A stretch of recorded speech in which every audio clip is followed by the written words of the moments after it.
Assalamualaikum warahmatullahi wabarakatuh. Perkenalkan, nama saya Aziza Marani Tridewi dari Program Studi Farmasi kelas B Fakultas Kedokteran Universitas Brawijaya 2021.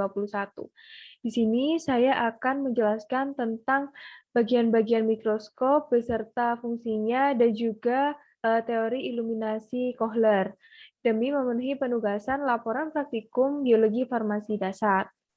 Nah, pertama-tama izinkan saya untuk share screen terlebih dahulu.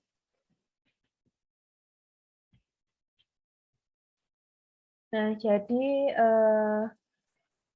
inilah tampilan bagian-bagian mikroskop kurang lebih seperti ini. Nah, jadi di sini izinkan saya untuk menjelaskan tentang bagian-bagian mikroskop satu persatu beserta fungsinya. Jadi yang pertama, di sini ada lensa okuler atau biasa disebut dengan eyepiece, di mana lensa okuler ini adalah lensa pembesaran yang paling dekat dengan mata yang biasanya menggunakan 10 kali pembesaran. Nah, lalu selanjutnya di bawahnya ada nosepiece, di mana nosepiece ini adalah tempat di mana lensa objektif itu berada dan dia sendiri dapat diputar sesuai dengan lensa objektif yang digunakan. Nah, di bawahnya tentu ada lensa objektif. Nah, lensa objektif sendiri adalah lensa pembesaran yang paling dekat dengan spesimen, yang fungsinya untuk melihat gambar spesimen secara jelas, dan lensa objektif ini dapat diputar nosepiece-nya sesuai kebutuhan. Nah, di mana lensa objektif sendiri pada umumnya memiliki 4 pembesaran. Nah, pembesaran yang pertama yaitu sebesar 4 kali, yang ditandai dengan warna merah, sebesar 10 kali yang ditandai dengan warna kuning, sebesar 40 kali ditandai dengan warna biru, dan sebesar 100 kali ditandai dengan warna putih. Nah, selanjutnya di sini ada stage, di mana stage sendiri adalah platform di bawah lensa objektif, di mana kaca atau plastik spesimen ini diletakkan, dan pada bagian bawah ini terdapat lubang agar cahaya dari kondensor ini dapat masuk ke spesimen dan lensa objektif. Nah, selanjutnya di bawahnya itu ada kondenser, di mana kondenser ini adalah kondenser ini memiliki fungsi memfokuskan cahaya yang masuk sehingga dapat melalui spesimen dan lensa objektif sendiri.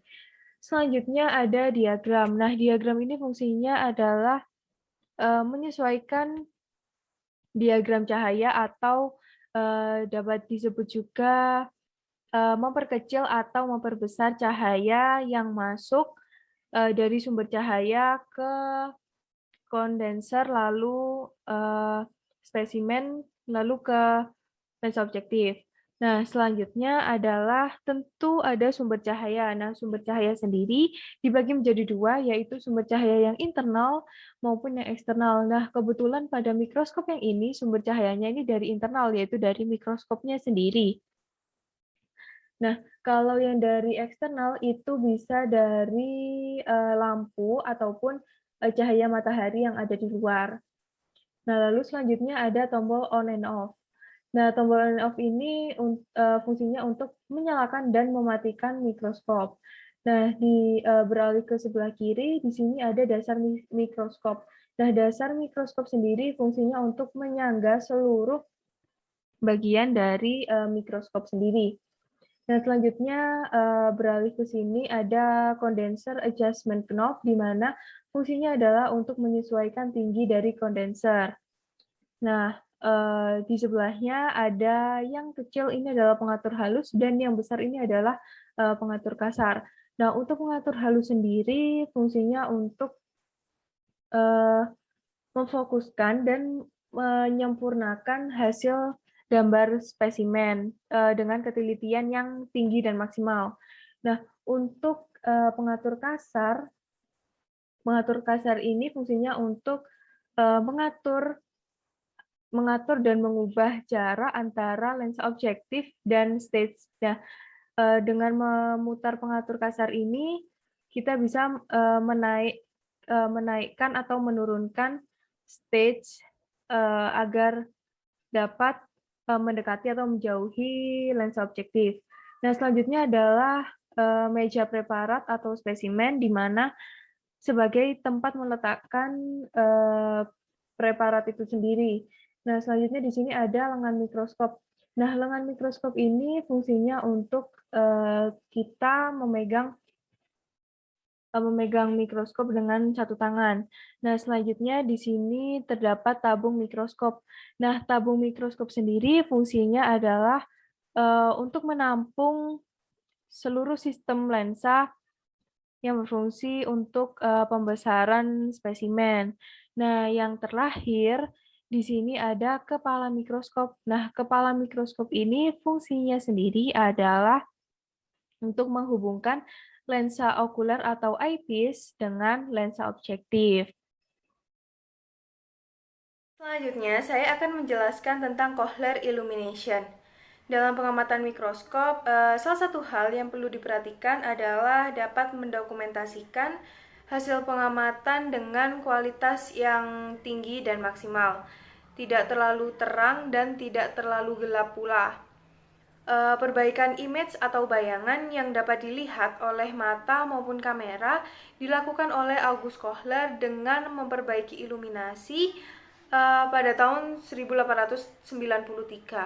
Perbaikan yang diberikan oleh Cochlear ini menghasilkan pencahayaan yang homogen, terfokus pada satu benda saja. Ia menyelaraskan berkas cahaya sehingga akan menghasilkan pencahayaan yang seragam. Tahapannya yang pertama, tentu menyalakan mikroskop, meletakkan spesimen pada meja benda, dan mencari bayangan dengan mengatur lensa objektif dan pengatur kasar halus hingga bayangan tersebut tampak jelas. Yang kedua, tutup diagram hingga sepertiga bidang hingga terlihat sebuah lingkaran cahaya yang mana tepinya itu tidak akan jelas. Yang ketiga, menaik turunkan pengatur konsendor untuk menajamkan tepi lingkaran cahaya tadi hingga tampak tegas garis poligonnya. Yang keempat, atur lingkaran cahaya agar berada di tengah dengan menggunakan konsender centering knob.